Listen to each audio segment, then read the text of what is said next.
வணக்க மக்களே, சற்று முன் கிடைக்கப்பட்ட தகவல் ஒன்று வெளியாகி இருக்கிறதா? ஒரு கட்சி கூட கூட்டணிக்கு வரவில்லையா? விரக்தியில் எடப்பாடி பழனிசாமி.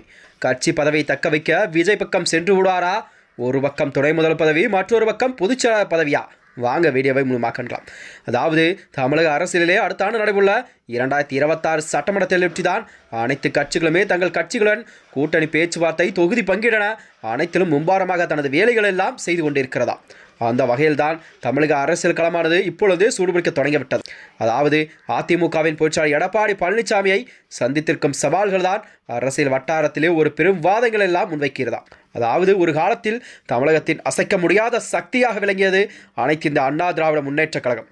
கடந்த சில தேர்தல்களில் அடைந்த தோல்விக்கு பிறகுதான் தற்பொழுது ஒரு வலுவான கூட்டணியை அமைப்பதில் கடும் சிரமங்கள் எல்லாம் எதிர்கொண்டு வருகிறதாம் அனைத்து இந்த அண்ணா திராவிட முன்னேற்ற கழகம். குறிப்பாக சொல்லப்போனால் இதுவரை அதிமுகவுடன் இணக்கமாக இருந்து வந்த கட்சிகள் கூட இன்னும் வெளிப்படையாகவே தங்களது ஆதரவை தெரிவிக்காமல் மௌனம் காப்பது என்பது எடப்பாடி பழனிசாமிக்கு ஒரு விதமான அரசியல் நெருக்கடியெல்லாம் ஏற்படுத்துவதாக அரசியல் வியூகமெல்லாம் வகுக்கப்பட்டிருக்கிறதா. அதாவது பாஜகவுடன கூட்டணி மெத்துமே முறித்து கொண்ட பிறகு சிறுபான்மை வாக்குகள் கவரும் முயற்சியில் எடப்பாடி பழனிசாமி தீவிரமாக இறங்கியுள்ளாரா. இருப்பினும் பாமக மற்றும் தேமுதிக போன்ற முக்கிய கட்சிகள் எல்லாம் இன்னும் தங்களது நிலைப்பாட்டை அறிவிக்காமல் தான் இழுவறு நிலையில் உள்ளது. இந்த சூழல்தான் தமிழக அரசியலிலே ஒரு புதிய சக்தியாக உருவெடுத்துள்ள நடிகர் விஜயின் தமிழக வெற்றி கழகம் அனைவரது கவனத்தையுமே ஈர்த்துள்ளது.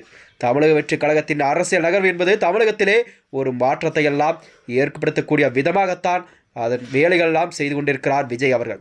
விஜயின் வருகை அதிமுகவின் வாக்கு வங்கியில் மாற்றங்களை எல்லாம் ஏற்படுத்தக்கூடும் என்ற கணிப்புகளும் நிலவும் வேளையில்தான் எடப்பாடி பழனிசாமி தாவைக்காவை நோக்கி நகர்வாரா என்ற கேள்வியெல்லாம் எழுந்த வண்ணமே பேசப்படுகிறதா. அதாவது விஜயுடன் கூட்டணி அமைத்தால் மட்டுமே அதிமுகவின் பொதுச்செயலாளர் பதவியை தக்க வைத்துக் கொள்ள முடியும் என்பதுடன் தேர்தல் வெற்றியை உறுதி செய்யவும் வாய்ப்புள்ளதாக ஒரு தரப்பினர் கருதுகிறார்களாம். விஜயின் அரசியல் இன்னும் தொடக்க நிலையில் இருப்பதால் அனுபவம் வாய்ந்த அதிமுகவுடன் இணைவதென்பது அவருக்கு ஒரு பலமாக அமையும்.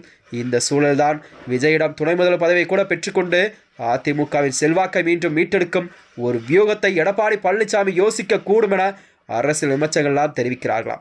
இது எடப்பாடிக்கு தன் கட்சி பதவியை காப்பாற்றிக் கொள்ளவும் பாஜகவின் பிடியிலிருந்து விலகி இருக்கவும் உதவும் வழியாகத்தான் இதை பார்க்கப்பட்டு வருகிறதா.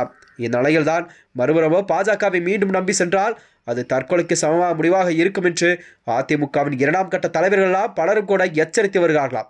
ஏற்கனவே பாஜகவோட உறவினால் தான் சிறுபான்மை மற்றும் நடுநிலை வாக்காளர்கள் ஆதரவை அதிமுக இழந்ததாக புகார்கள்லாம் வந்தபோது இருந்து வருகிறது.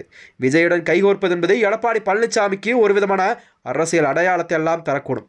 ஆனால் இந்த முடிவை எடுப்பதில் அவருக்கு பல சிக்கலெல்லாம், குறிப்பாக விஜயின் கொள்கை நிலைப்பாடுகள் மற்றும் அதிமுகவின் பாரம்பரிய தொண்டர்களின் மனநிலை ஆகியவற்றெல்லாம் அவள் கருத்தில் கொண்டு வேண்டிய சூழ்நிலை உருவாகி இருக்கிறதா. இந்த நிலையில்தான் எடப்பாடி அவர்கள் கண்டிப்பாக தாவைக்கவுடன் இணைவாரா என்ற கேள்வியெல்லாம் மக்களிடம் எழுந்து வருகிறது. மேலும் இது போன்ற வீடியோக்களை தெரிந்து கொள்ள நமது சேனலை மறக்காமல் சப்ஸ்கிரைப் செய்து கொள்ளும். நன்றி, வணக்கம்.